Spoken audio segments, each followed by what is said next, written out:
Oh, what up, though? It's the Old Man Series tapping back in with y'all, man. Gray hairs and all. Another day, another 15 cent if you're getting that. Hopefully you're getting that. I appreciate y'all vibing with the content on a regular basis, man. Make sure you hit all those like, subscribe, share, follow, all those buttons on the side. Keep this content at the forefront and let's make sure we're growing things and keeping it going. Man, I did happen to watch the Netflix documentary produced by your boy 50 Cent talking about Diddy, man. It's positive influence of the black community. You know, the whole voter die thing, the whole, his engagement and involvement, connection with Biggie. And, I was around back in the 90s when Tupac unfortunately passed away. I was around when Biggie unfortunately passed away. And the sentiment amongst my peers, man, was that, a lot of people was ready to ride for Tupac or ready to ride for Biggie.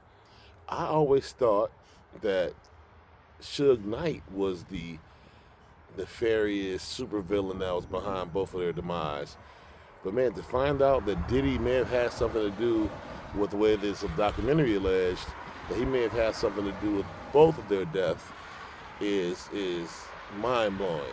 We already talked about, in the previous post, man, some of the freaky deaky stuff he was doing, man. And I definitely didn't need to know as half of that stuff or a quarter of the stuff that he was doing in his bedroom, man. That junk was just hard to hard to fathom. Look, some of the gangster stuff that he was pulling, man, and it was by all means necessary rise to the top, man, and really, nothing in front of him was gonna stop him, man. But nothing, he wasn't stopping to be a good guy at all either, man. As according to this documentary, these people who were coming out against him. What's shocking for me is how the people follow the money, man. It's like even though he's going through all this allegations and all this stuff, he still had dozens of people floating around him, just wanting to meet him and take pictures with him, wanting to be around him.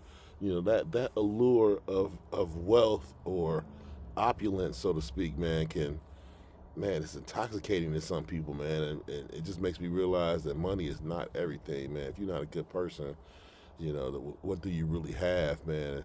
And I'm sure in some people's eyes, he's probably a great guy. He's probably done stuff to help them and really looked out for certain people. But man, at what cost, man? At what cost? That all these years, I thought it was Suge who was the super villain, the Bond villain, so to speak, in this movie. But man, turns out that it just might have been Diddy. Inshallah, I'll see y'all tomorrow.